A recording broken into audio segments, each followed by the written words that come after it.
Okay, hello everyone. I hope you all are well. Thank you for being here today with me. My name is Yong Tran, and as usual, I am your Google helper. I am the program associate for the National Asian Pacific Islander American Chamber of Commerce and Entrepreneurship, also known as National ACE. I'm very excited to be here today, as usual. I want to apologize about yesterday. Um, Facebook was giving us a unexpected social media cleanse, and so we couldn't have our webinar yesterday. But today we definitely can do so. And so before I get started on Go with Google, make better business decisions with Google Analytics, I definitely want to promote our API Strong Legislative Conference that's happening tomorrow, Wednesday through Friday, October 6th to 8th at 10 a.m. Pacific time and 1 p.m. Eastern time. I also want to just show you how easy it is to sign up. And so if you go to our National ACE site, you'll find under events or National API Strong Legislative Conference Day 1. And here you can click on RSP. You can also click on an image to learn more. It brings you to this wonderful apistrong.com page where you can see all the featured speakers. And you can also see the agendas for the 3 days. And so for the first day, we'll be talking about access to capital, recovering together. Day 2, API Strong Day, finding our voice. And day 3, Entrepreneurship Day, creating a path forward. We have a great agenda for the conference. You should definitely check it out. It's super easy to sign up. You just need to sign up once and you're registered for all 3 days, okay? And so now that that's out of the way, I'll get back to our webinar today.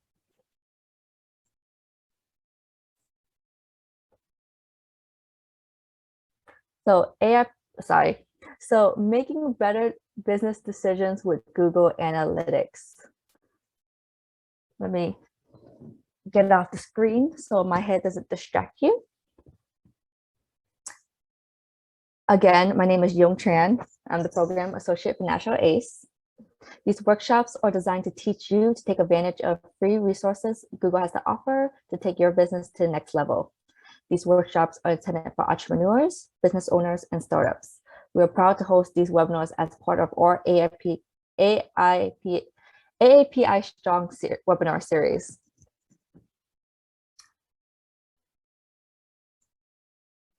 So we start off today with a wonderful quote. Data makes your briefcase heavy. Insights make you rich.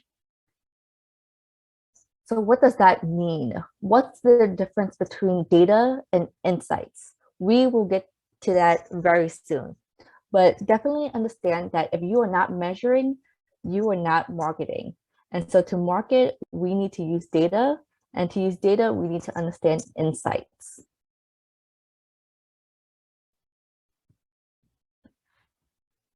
A true insight is something novel, creditable, and actionable.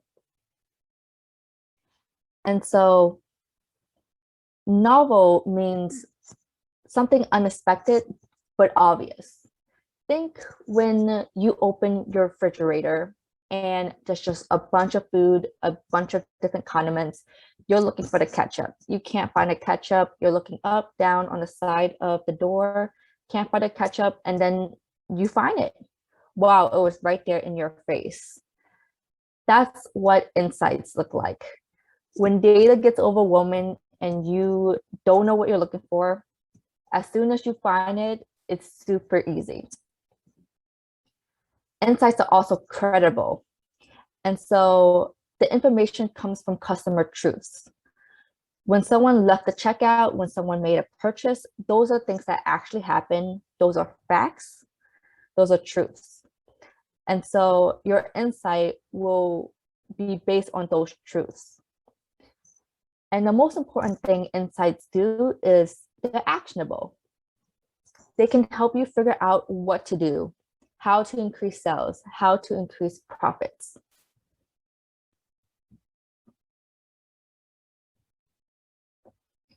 And so using data, just a little more definitions. We're definitely more definition heavy this webinar than other webinars. And so I definitely recommend you to rewatch this webinar when you have the time. Our webinar will be on the site as usual. And I can show you after the webinar too, how to watch the recordings. And so back to using data. So data is facts or statistics to reference. These are the numbers, these are the facts. It's just a bunch of information. Analytics is the patterns and the trends discovered in the data. So it's how you make sense of it all and uncover meaningful trends. So if data is 1,500 site visits in 30 days, analytics is, oh, well, 30% of those people access your site from mobile devices. Now let's get into insights. Insights are the valuable gain from the data and the analytics. So insights should be actionable and prescriptive. In other words, you know what to do next.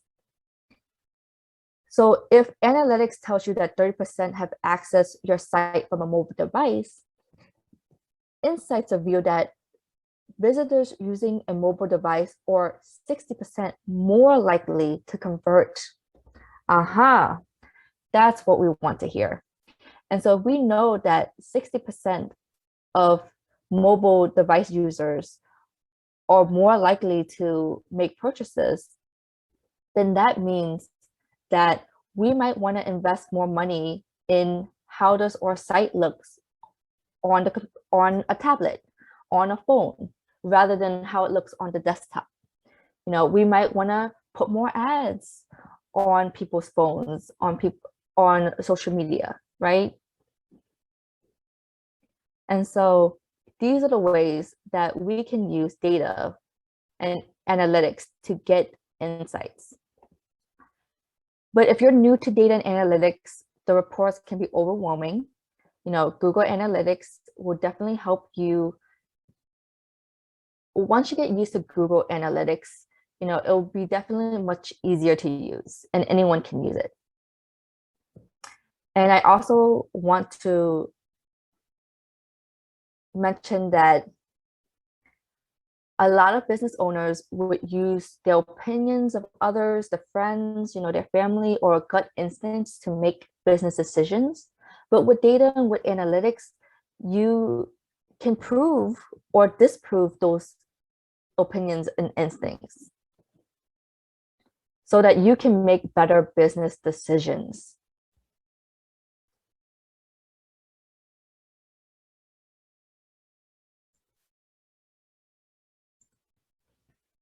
So let's get into our agenda today. We're going to do intro to Google Analytics. So understand how Google Analytics can help you make business decisions. Then we're going to go find answers with reports, ask the right questions to better understand your customers, interpret reports, how to use filters, segments, dimensions, and more. Use Google Analytics with other Google tools, and recap and resources as always. And towards the end, a Q&A.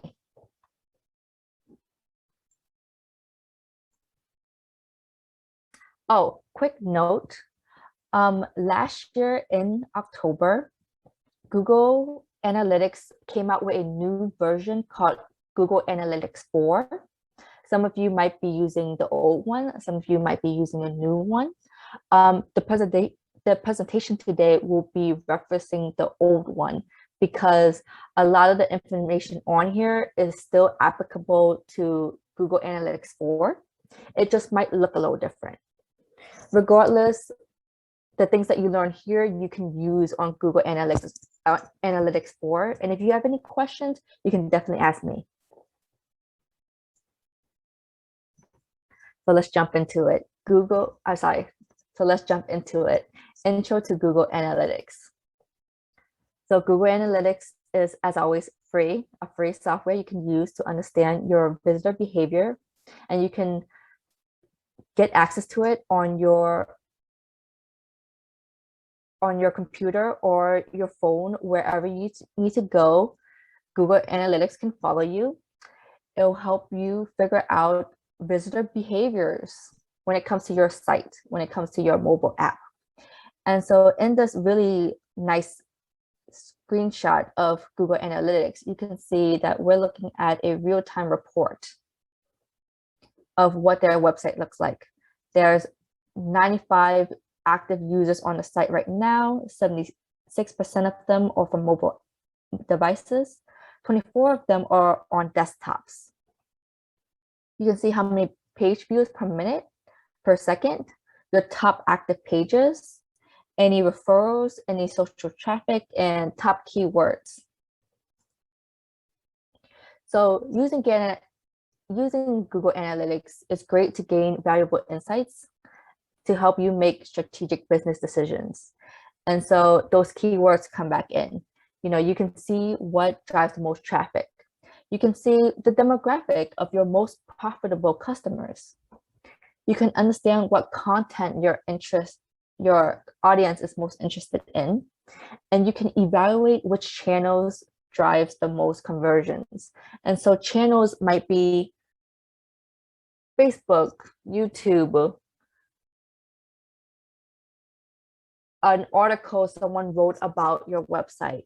What channels are bringing in more people.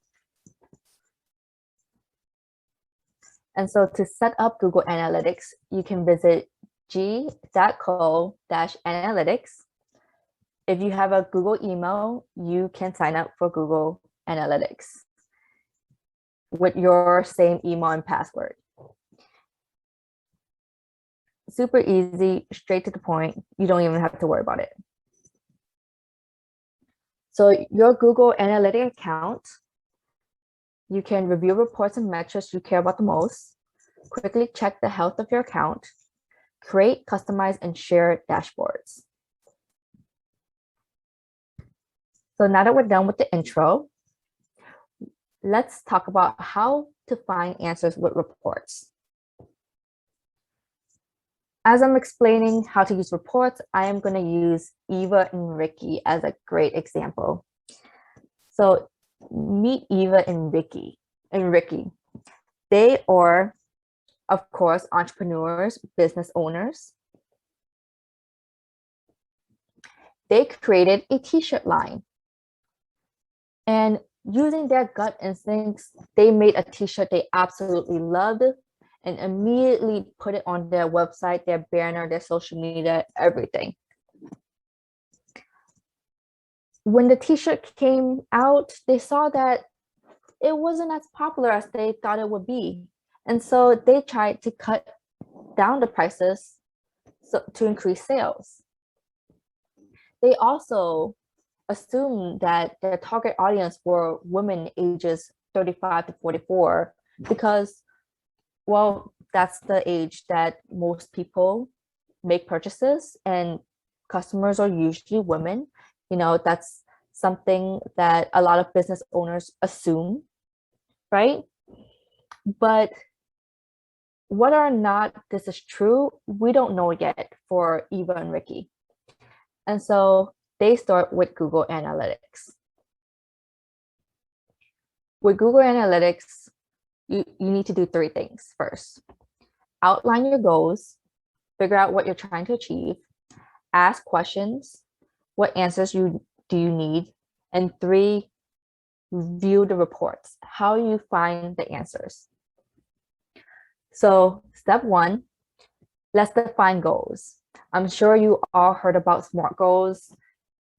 I've heard it a bunch of times too, but they work. We need a goal that is specific, that is measurable, that's attainable, relevant, and time sensitive, so that we can better measure the turnout and the results of our goal. And so with Ricky and Eva, their goal is to decrease shop cart abandonment rate to under 60%.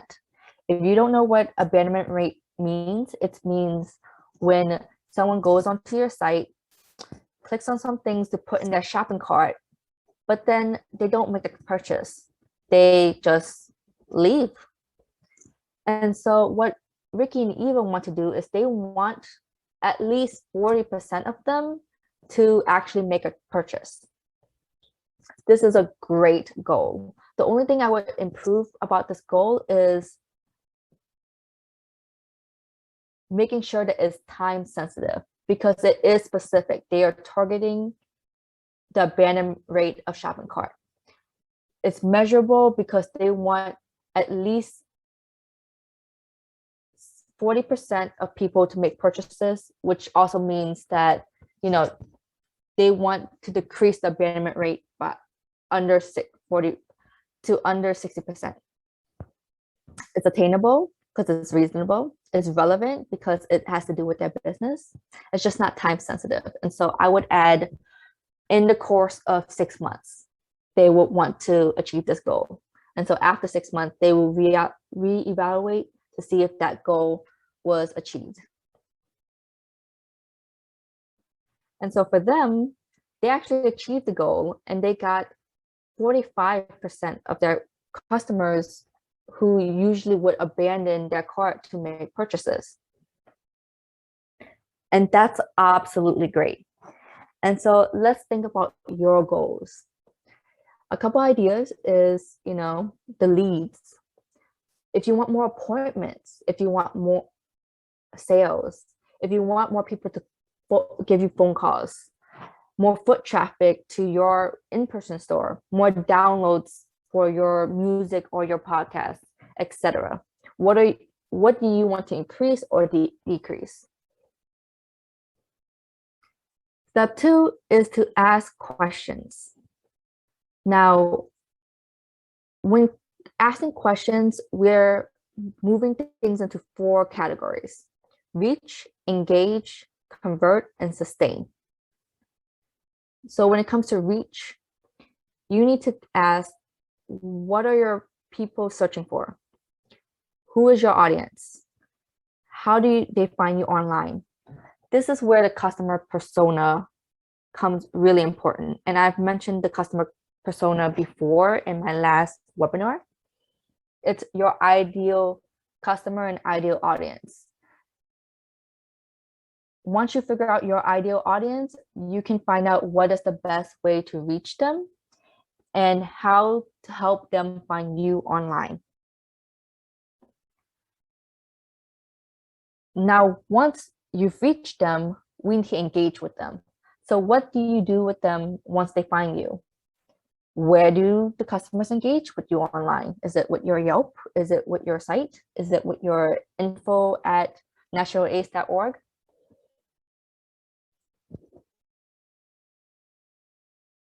And then thirdly, convert questions. Which channels drive conversions? What call to actions drive conversions?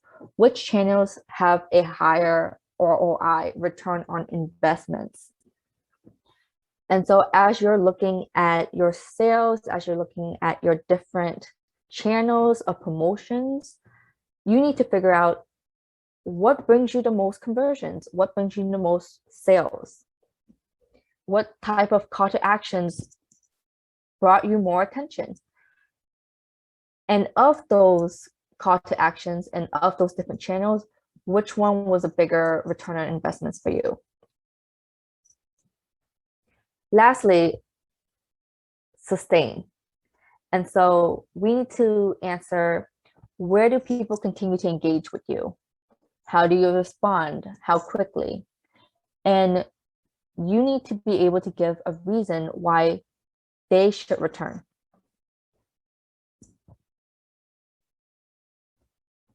Any questions?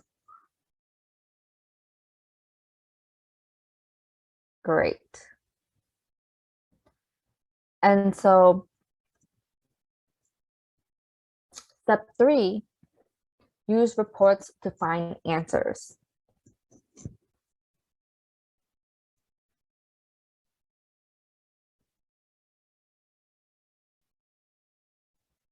So this is an overview of the categories and how you can mix and match filters to produce reports.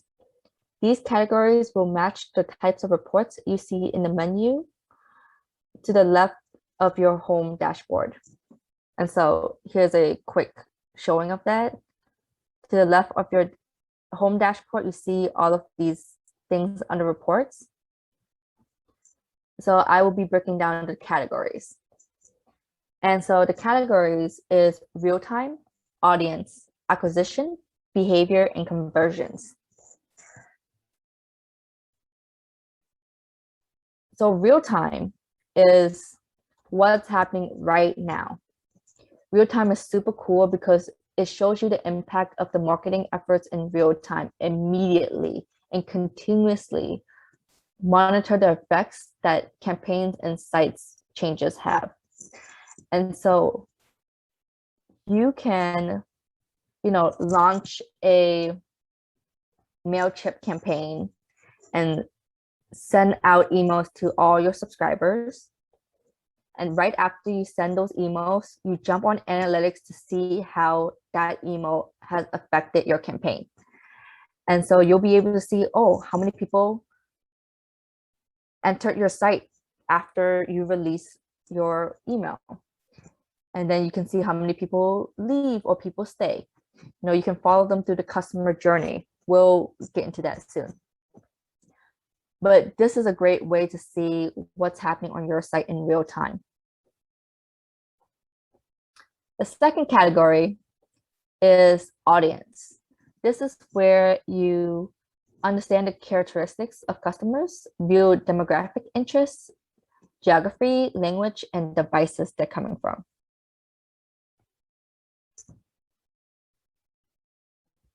Acquisitions is where your customers come from. So this helps you understand how you acquire customers. It helps you recognize patterns, find out how people find you through search. And so for Ricky and Eva, they can see that 57.9% of the people who enter their site comes from organic search. So if they were paying for ads, down here, you can see that it's second to last actually. And so they might want to invest more time in increasing their ranking on organic search or do a better ad campaign so that they'll get that return on investment, right?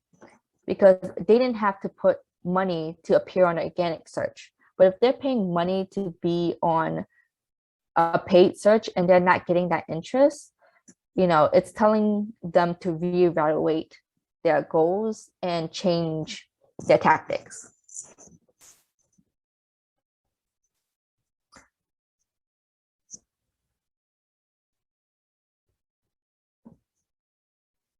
Now, category 4 is behavior. What do people do on the site? With behaviors, you can see the patterns users travel from one page or event to the next. And you can understand how website changes affect the conversion tunnel.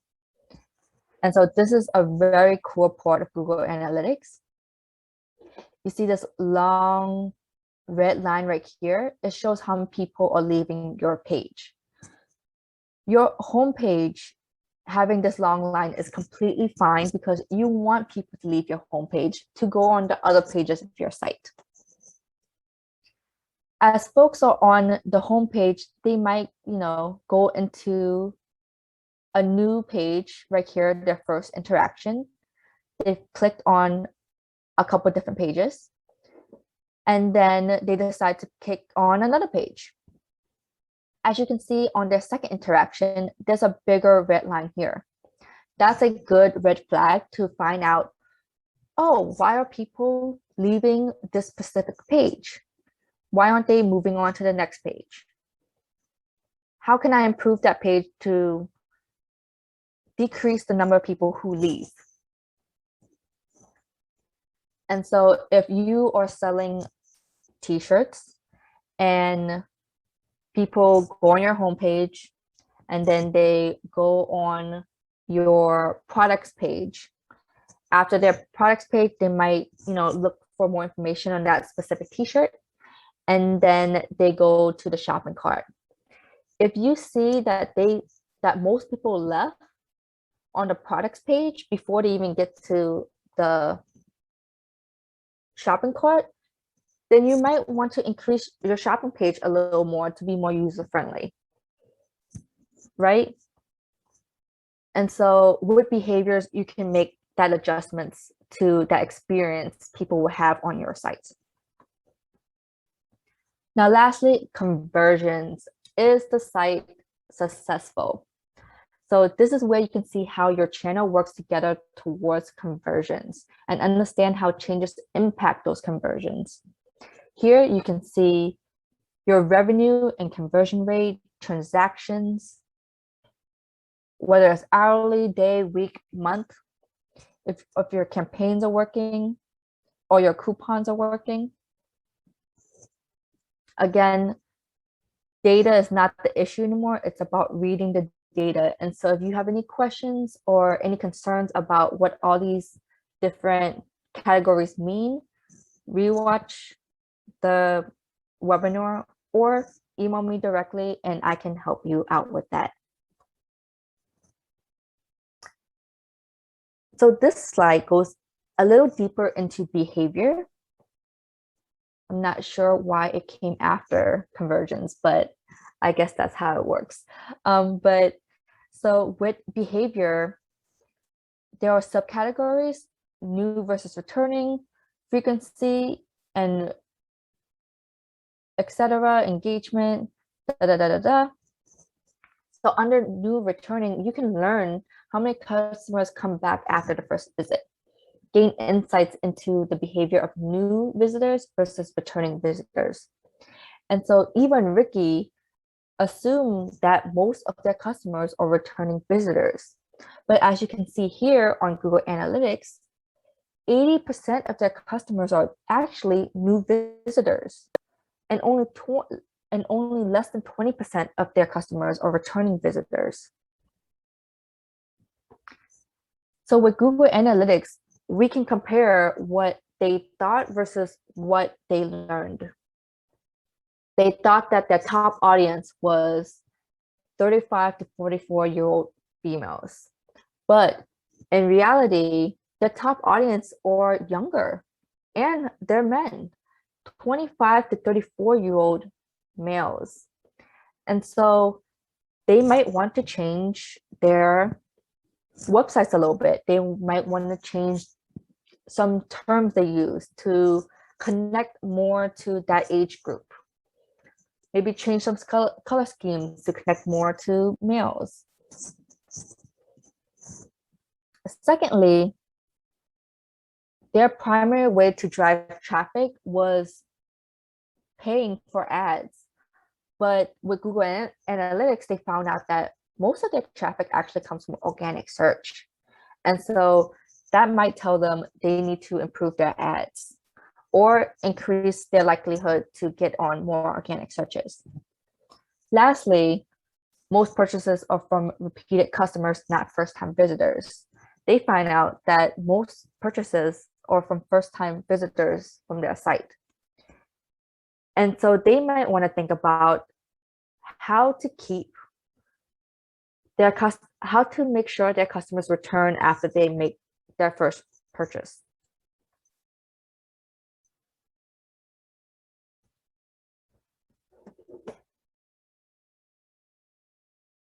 So with all these insights, there's so many actions that you can make to make better business decisions.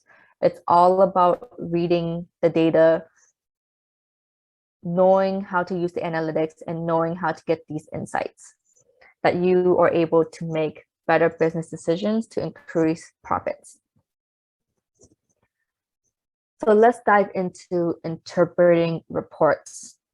This is where it gets a little, what's a good way of saying this? This is where it gets a little more complicated. You might want to rewatch this a few times. This is not this is not hard, but it also takes time to learn. Okay? And so be patient with yourself and we will be great. So let's get some definitions down. I know more definitions. It's okay. Let's push through it. So dimensions. What are dimensions? They are descriptive or characteristics of data. This can be the browser, the landing page, and campaigns.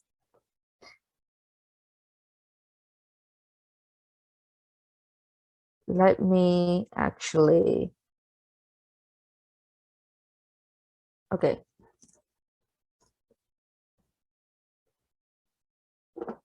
I'm sorry, excuse me.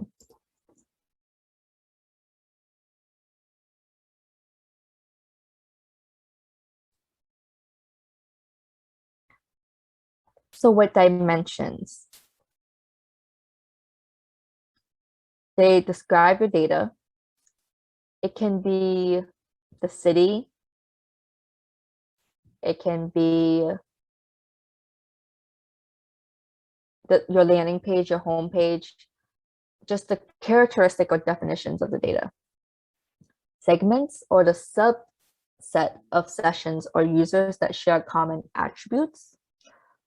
Goals or settings to track actions or conversions on your site or mobile app.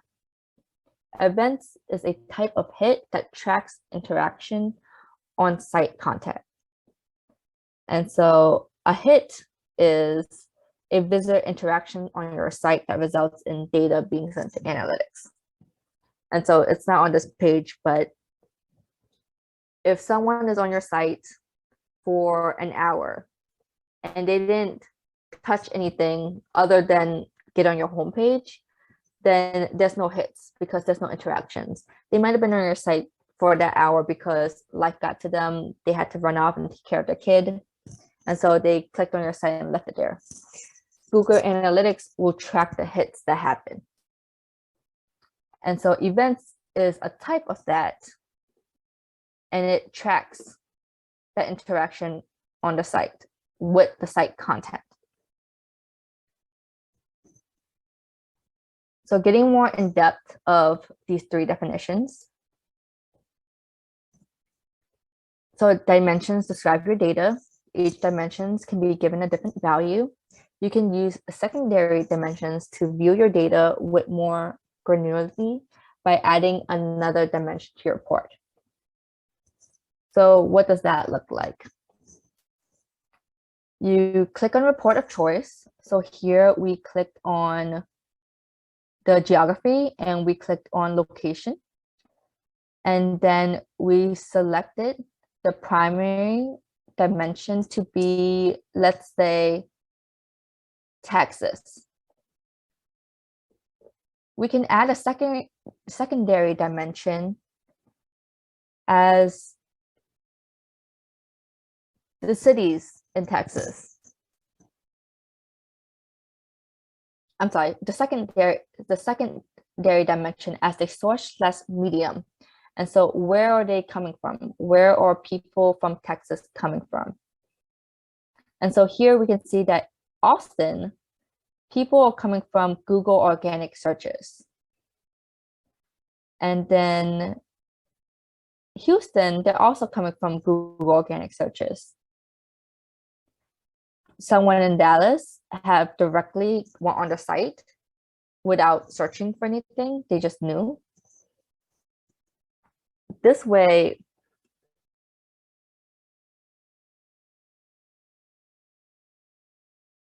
sorry, backtrack a bit.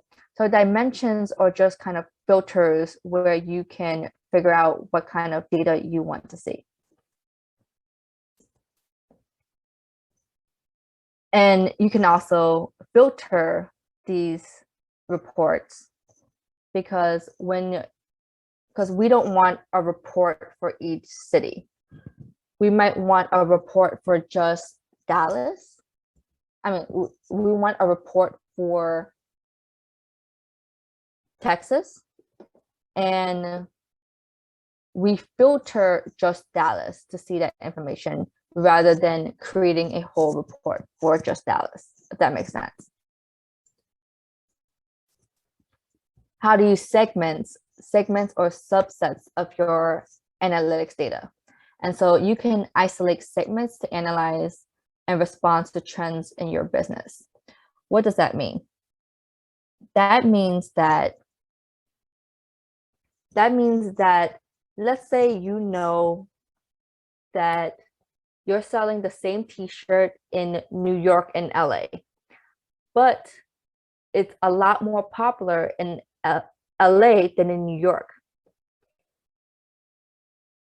You can create a segment on New York specifically to figure out what's going on, why isn't your product being sold more popular in New York, what are the trends of your business, how to compare it with other businesses in the area so that you can remarket, right?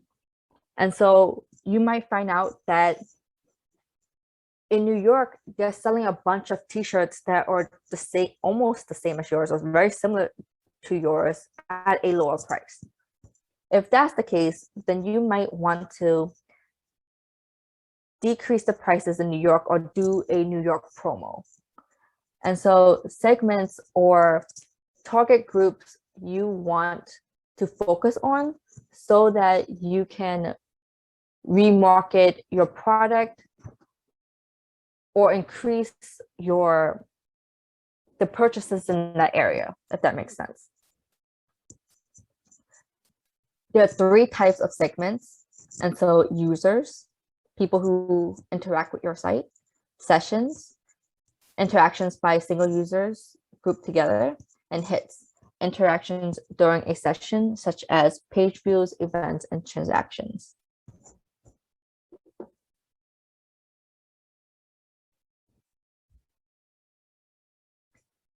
How to build these segments. Again, you just pick on a campaign you want to focus on. A great one to focus on is geographic location. You click on new segment. Well, you click on add segment first, and then you click on new segment. You name your segment, define your segment with what you want, and then you just click save. I hope all was not too confusing for you. And if I didn't explain it well, I apologize in advance. But these are the type of ways you can interpret reports. So now let's talk about using analytics with other Google tools. It's great to connect different Google products together. So Google Analytics can be connected with your Google Search Console and Google Ads. Why link to Google Ads? This way you can learn what happens right after users click on your ad. And so with Google Ads, you can create your ad, purchase your ad, start your ad, end your ad, but Google Ads will not give you all the data you need from your customers. Google Analytics does that. And so you need to make sure Google Analytics is attached to your Google Ads to get that maximum use of these 2 products.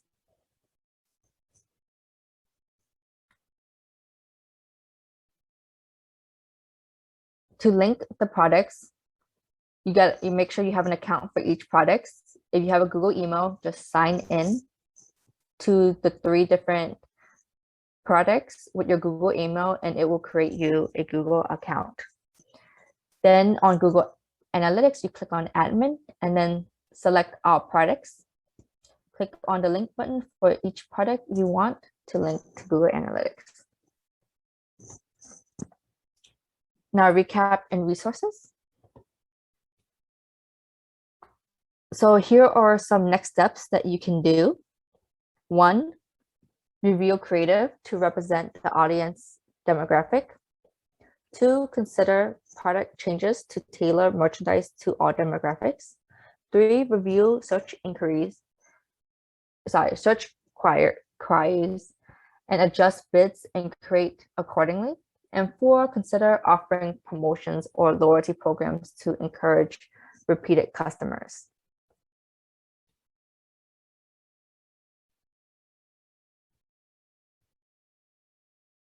Where to go from here? Number 1, outline some clear goals, some SMART goals. Make sure you ask the questions from your friends, your family, your customers. Choose the tools you need to achieve your goals, and using Google Analytics, measure the results and take action. A great resource for you is Primer. This is a business and marketing lessons at g.co/Premiere. Did I say Primer? I meant Premiere, sorry. They're quick and easy lessons on your phone. Learn whenever you have a few minutes of free time. They're practical, personalized next steps. Continue your education on Grow with Google and National ACE. I can actually show you how to do that right now. If you click on our National ACE, if you go on our National ACE site, under initiatives, you can find Grow with Google. It brings you to our acesmallbusiness.org website. And here you can find all the wonderful upcoming events. And all the way at the bottom, you can watch again the workshop recordings. And so currently we have get your local businesses on Google Search and Maps, reach customers online with Google, learn the basics of Google Ads, launch your business with customer-focused marketing. And soon I'll be putting up making better business decisions with Google Analytics. If you want some more free online training and tools, then you can find them at google.com/grow. They have products for teachers and students. They have products for local businesses. They have trainings for job seekers, trainings for developers. Anything you could possibly need, they have. Again, I want to promote the AAP Strong Legislative Conference. Please register and let me know if you attend. That concludes our webinar. Let's check our Q&A.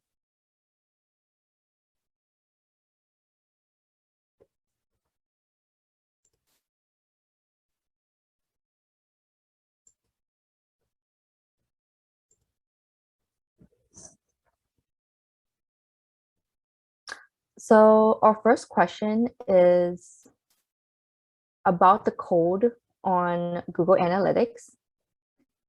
And so if you're having issues with making sure that Google Analytics is tracking that information from your site, make sure you put that code on your header, the header of your first site. Because once you install it on your header, it should appear on all your pages, and you should be good to go. And you only need to install it once. You just need to make sure that the code is only appearing once on your site. If it's appearing twice on your site, it might have some errors. And so make sure it's only there once and it's best on your header.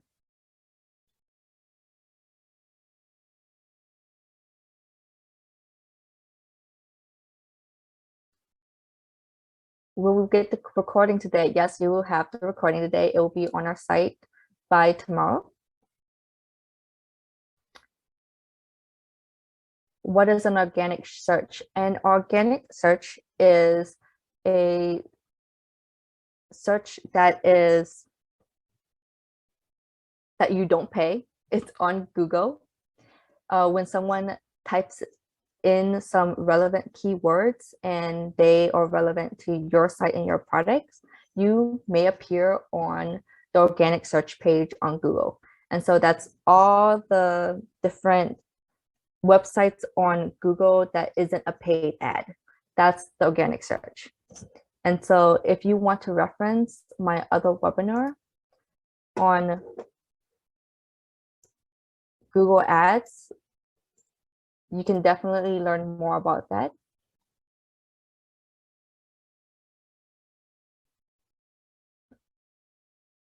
And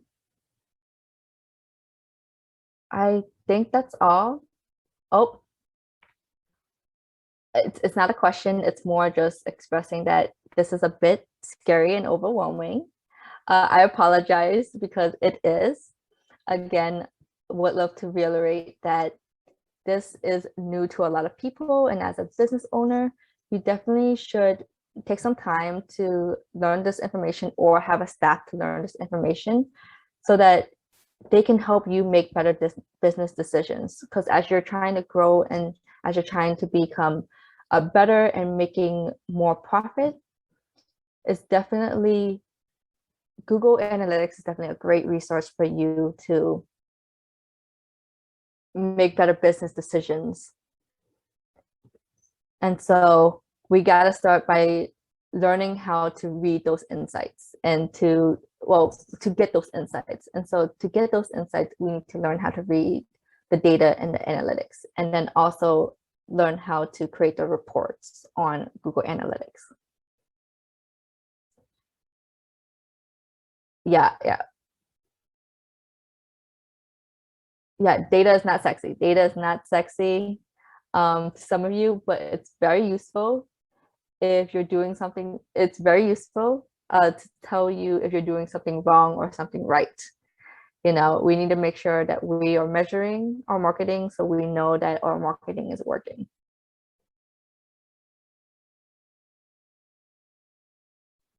Okay, I think that's all we have today. Thank you so much for being here. We will not have a webinar next week because of Columbus Day, but we do have one on the 18th. The one on the 18th is how to make your website work for you. Here we will talk about how to improve your websites so it can be more friendly for your customers and more friendly for your the desktop and the tablets and phones. And so technology. So I hope to see y'all on the 18th. I hope you have a wonderful day. Thank you for joining us today. We are API Strong.